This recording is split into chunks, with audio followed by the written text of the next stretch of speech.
Hi everyone, welcome back to my channel. My name is Le, for those who new. Um, my username on TikTok is Lechimenevi, also on YouTube. In today's video, I'm going to talk to you guys about my worst heartbreaks. Let's get started. So my first relationship was when I was 17. I was 17 when I met my son's father.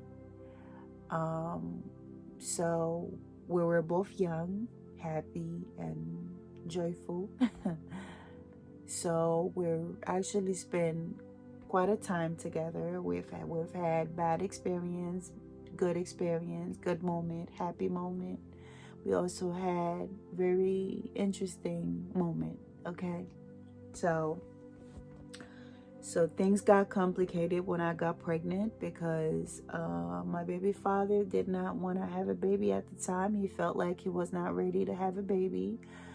And I also was not ready when I got pregnant, but I didn't find it in my heart to get an abortion. So my son's father actually beats me. He hits me. He did whatever he could that day to actually make me bleed so I could lose that baby, but I did not. My baby actually survived. When I went to the hospital, the doctor said that I was going to be okay despite all the bleedings and everything. My baby survived, and now my son is 18 in college. So I've watched my son made his first steps. I've watched him spoke his first word. I went through my whole 9 months pregnancy alone. You know, there were a moment where my son wanted to play sports and I couldn't be part of it. I couldn't even acknowledge it because I didn't have the time. I had to be the breadwinner and the person who keep a roof over our heads, and at the same time trying to go to school and, you know, trying to do something to get better in life. So my son ended up missing out of a lot of things as a kid, you know, that he wanted to do and it couldn't do it.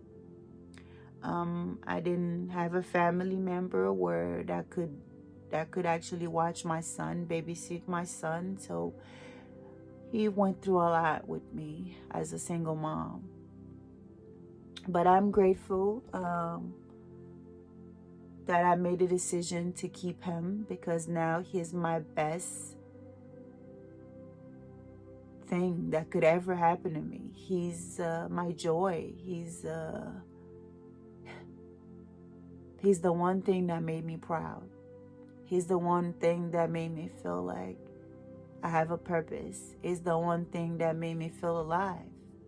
So if I had to make that decision all over again, I would make that same decision to keep my child. So after that, my other heartbreaks was with my ex-husband.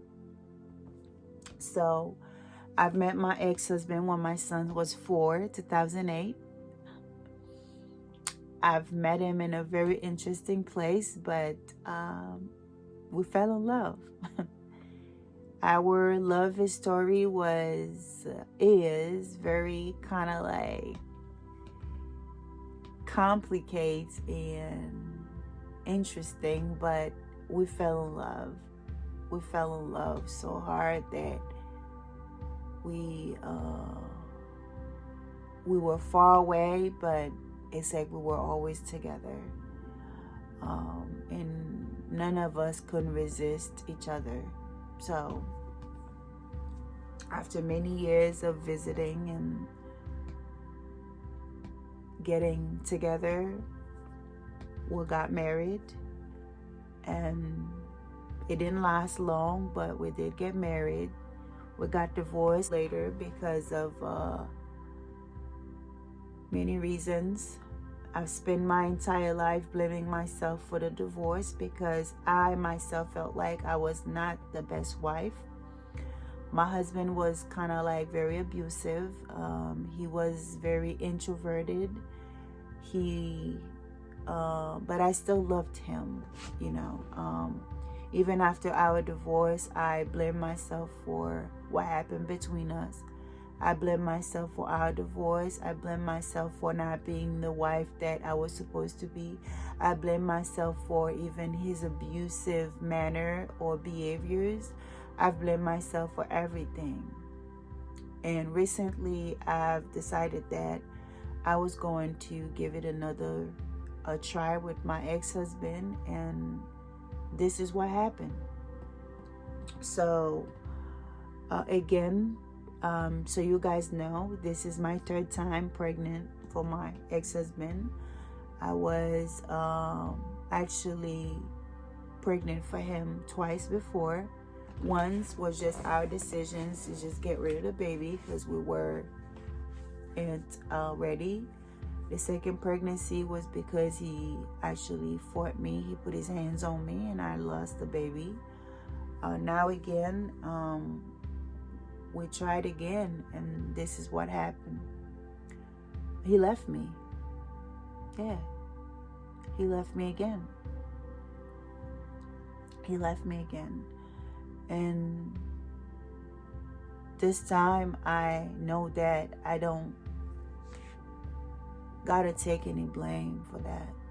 At least this time I know I give him everything that I have. I give him my loyalty. I give him my heart, my respect. I treat him with love and empathy and kindness. And he still leaves me. He still leaves me.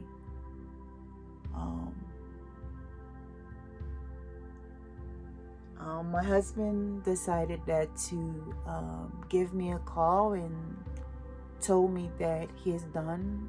He's saying, don't effing call me, don't effing pop up my house, don't effing this, don't effing that. I am done. If you want to take me to child support, do whatever you want. If I don't care. I don't need to know anything about you. I don't give a shit no more. I'm done. I'm over this. I'm done with this. I'm done playing games. I'm over this. Just because I was supposed to go to his house, and I ended up with a very, very bad chest pain, and I didn't go. So when I didn't go, because I was at the hospital and it was too fast and they took me to the hospital, my phone was at the house. So when I was at the hospital, I was driving my son crazy. I was like, oh my God, he probably calling and texting and trying to find out if,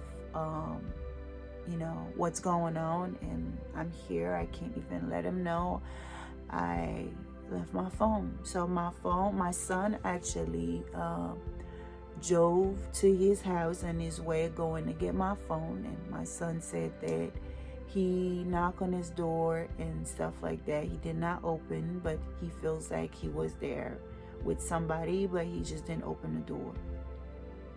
So when my son brought the phone back to me and I realized I didn't have any message or call, I felt a little off. I just like, damn, you know that I'm pregnant, and you know that I have a very complicated health issues, and for you to not hear from me when I was supposed to go to your house, and you did not call me or text me to find out why didn't I show up, if everything was okay. I just told my son, you know what, I'm not even going to bother even tell him that I'm in the hospital or I'm sick or whatever, because at the end of the day, if he cared enough, he would have checked on me. So when I said that to my son, I think my son just found it a little bit weird that he did not even bother, checking on me. So I think my son took it upon himself to you know, text him and ask him, have you spoken with my mom? Is everything okay? And my son was like, I felt like if you didn't see my mom for 3 days and she's pregnant, she's carrying your child, I felt like that was a nice thing to do, to just at least check on her to make sure she's okay if you cared. And they had more conversations along the line, but basically that's what the conversation was about. If you care for someone, if you realize the person was supposed to show up and the person didn't show up, then you would check on that person. So instead of him calling me and trying to find out what's going on, I had just gotten up out of bed, from the hospital, changing my clothes and stuff, and I received a call, and I picked up the call, and he was yelling, and he was cursing at me, telling me how much he doesn't care for me, how much that he just wanna be done. This is over. He's not going to be part of this. He's done with me. He don't love me. He's done playing games, and I'm not sure what kind of game that he think anybody was playing, but as somebody that says to me that I love you, I am always thinking about you, I'm constantly thinking of you, I missed you, that's his word to me. And that he wanted a baby with me, that he wanted to love me, he wanted to be with me. I kind of feel like he took a very wide turn and calling me after I spent 3 days at the hospital, and that's all you had to say to me. And he says, my grandma is dying. She might die tonight. I'm done. It's like I don't give a F. I'm done. It's, to me, it was a heartbreaking call. It kind of hit me so hard, and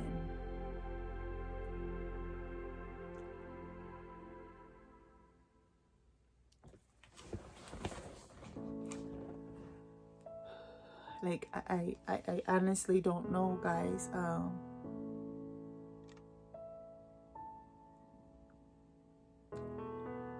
I just want to say this, y'all. I don't know who you are.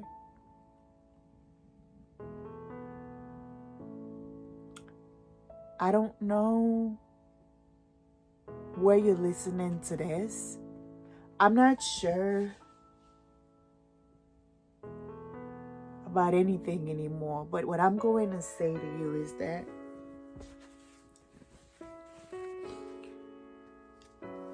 stop blaming yourself for something that you don't have any control of.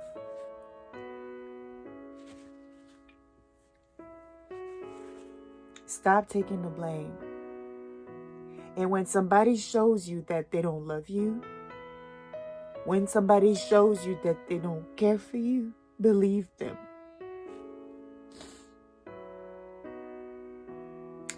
When somebody shows you what they really are, believe them.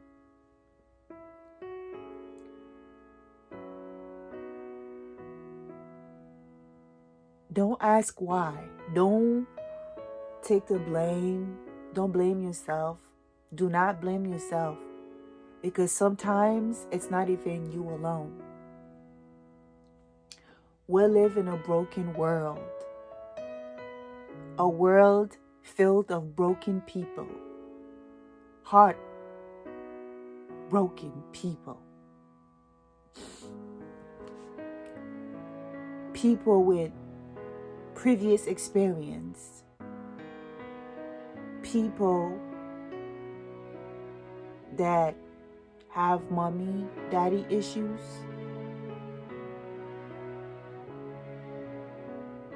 Past relationships. So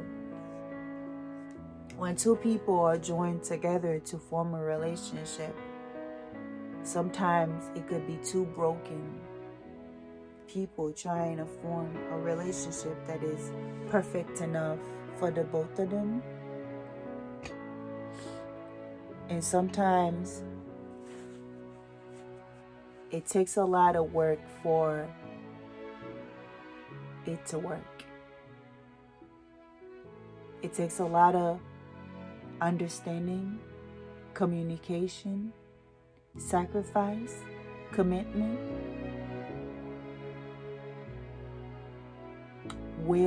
the will of, I want to do this. I don't want to walk away. I love you too much to just walk away. It takes two people to form a relationship. It takes two people. Now, again, with a pregnancy, I don't know what I'm going to do. After I raised my son for 18 years,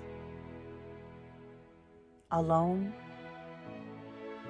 here I am again pregnant for another guy who obviously don't care for me, nor my baby.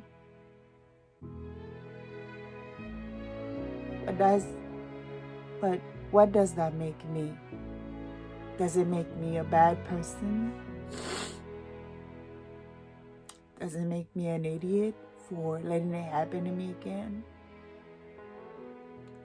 Does it make me a fool for believing that I could be loved by the man that I spent 14 years loving?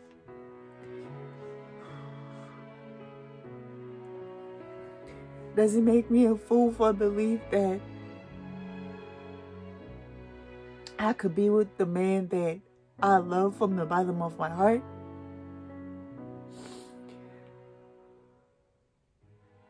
Am I stupid for belief that I could have a happy pregnancy for the man that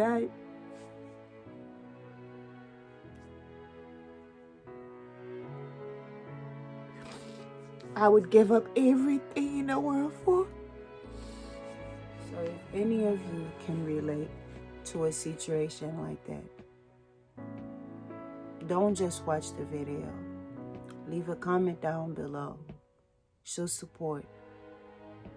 Let me know how you deal with this situation. Let me know, what did you do to actually stop loving someone that you're in love with for over 14 years. And